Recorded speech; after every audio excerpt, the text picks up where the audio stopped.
Hello everyone, अस्सलाम वालेकुम। क्या हाल है आप लोगों का? उम्मीद करती हूँ आप सब लोग खैरियत के साथ होंगे और अपनी लाइफ को एंजॉय भी कर रहे होंगे। आज का टॉपिक जो है वो मैंने पहले बहुत सोचा कि मैं आप लोगों से क्या डिस्कस करूँ, लेकिन फिर मुझे एक बहुत ही एक इंटरेस्टिंग सा टॉपिक जो है ना वो मेरे दिमाग में आया।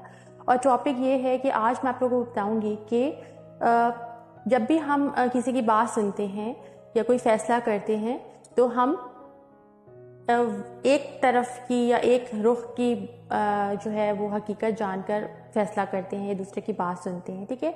लेकिन हमेशा याद रखें कि हर कहानी के ना दो रुख होते हैं, ठीक है। लेकिन हमारा जो फोकस होता है ना वो सिर्फ एक रुख पर होता है और जो सेकंड साइड होती है उसको हम टोटली निगलेक्ट कर देते हैं, ठीक है। जिससे क्या होता है कि हम जिंदगी में खुद भी जो है बहुत ज़्यादा नुकसान उठाते हैं इस चीज़ का।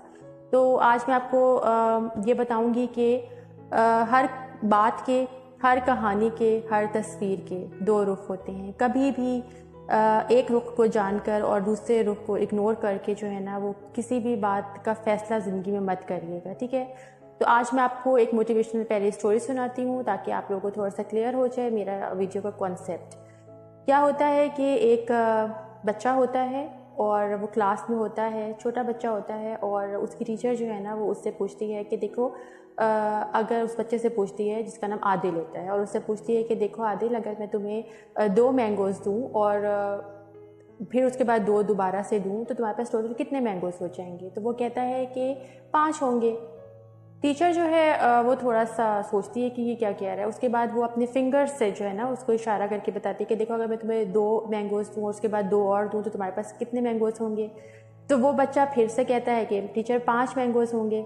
इस बार टीचर को जो है ना गुस्सा चढ़ जाता है और वो बहुत ज़्यादा गुस्से में उससे कहती है कि तुम कैसे इस चीज़ का जवाब दे रहे हो ना, और ये तो बिल्कुल गलत जवाब है, सोच कर जवाब दो। लेकिन इसके साथ साथ टीचर को याद आता है कि उस बच्चे की जो मदर होती है ना, एक दफ़ा उसको टीचर को बताती है कि इस बच्चे को स्ट्रॉबेरी बहुत पसंद है। तो वो टीचर जो है ना वो बच्चे से कहती है कि अच्छा बात सुनो आदिल, अगर मैं तुम्हें 2 स्ट्रॉबेरीज़ दूँ और उसके बाद फिर से 2 स्ट्रॉबेरीज़ और दूँ तो तुम्हारे पास कितनी स्ट्रॉबेरीज़ हो जाएंगी? तो बच्चा कहता है कि 4 हो जाएंगी। तो टीचर जो है थोड़ी पुरसकून हो जाती है और वो उसको ये थोड़ा सा आइडिया होता है कि चलो बच्चा जो है ना उसकी बात समझने की कोशिश कर रहा है और उसको पता है कि उसके पास 4 होंगी। फिर वो दोबारा से ट्राई करती है मैंगोज़ के ऊपर। वो कहती है कि मैं तुम्हें 2 मैंगोज़ दूँ और उसके बाद 2 मैंगोज़ दूँ तो कितने होंगे? बच्चा फिर से वही जवाब देता है कि टीचर 5 होंगे। इस बार टीचर को बहुत गुस्सा आ जाता है और वो उठ के उसको बहुत ज़्यादा मारती है।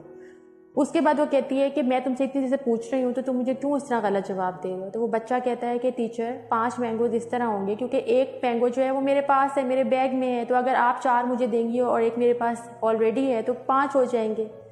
उसके बाद क्या होता है कि टीचर को जो है अपने बिहेवियर पे बहुत ज़्यादा अफसोस होता है, वो बहुत ज़्यादा उसको शर्मिंदगी भी होती है कि उसने जो है वो बच्चे को बहुत बैडली ट्रीट किया है।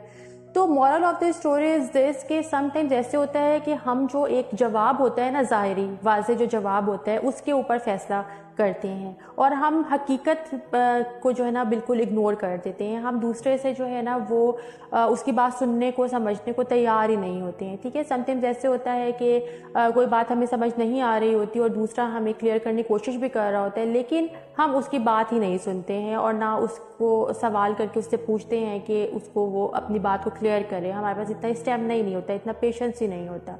तो हमेशा कोशिश करें कि आपकी लाइफ में जो भी आप डिसीजन लेते हैं, बड़े या छोटे किसी भी तरह के, तो हमेशा हर कहानी के दो रुख और हर तस्वीर के दो रुख देखने के बाद फैसला करें। आप कभी देखिएगा कि कभी ऐसे होता है ना कि फैमिलीज़ में अगर लड़ाइयाँ भी हो जाती हैं, फाइट्स हो जाती हैं, तो हम एक साइड की कहानी सुनकर तो हम उसी के साथ जो है ना अपनी पार्टी बना लेते हैं, ठीक है। और समटाइम्स ऐसे होता है कि दूसरा इंसान जो है वो वाकई मजलूम होता है, लेकिन वो खामोश होता है, वो इजहार नहीं कर पाता, एक्सप्रेसिव नहीं होता। तो जो लोग हमें चीख चीख के अपनी बात समझाने की कोशिश कर रहे होते हैं तो फिर हम उन्हीं की साइड पर हो जाते हैं और उन्हीं के साथ मिलकर जो है ना वो कोई डिसीजन लेते हैं, ठीक है। इसी तरह लाइफ के डिसीजंस जो होते हैं, डिफरेंट डिसीजंस होते हैं, उसमें भी हम हर एस्पेक्ट्स को नहीं देखते हैं, बल्कि जो एक ज़ाहिरी एस्पेक्ट्स होते हैं या सामने जो हमें चीज़ नज़र आ रही होती है बस उसी के अकॉर्डिंग जो है ना वो हम कोई भी डिसीजन ले लेते हैं और बाद में फिर हमें रिग्रेट भी होता है कि हमें और चीज़ों को भी फोकस करना चाहिए था, ठीक है।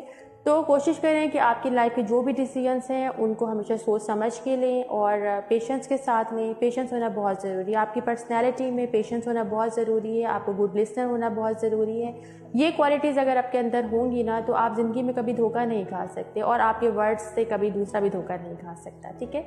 तो कोशिश करें अपनी पर्सनैलिटी को स्ट्रॉन्ग बनाएं ताकि लोग आपसे डिस्कस करें अपनी प्रॉब्लम्स को, आपसे मशवरे लें, ठीक है।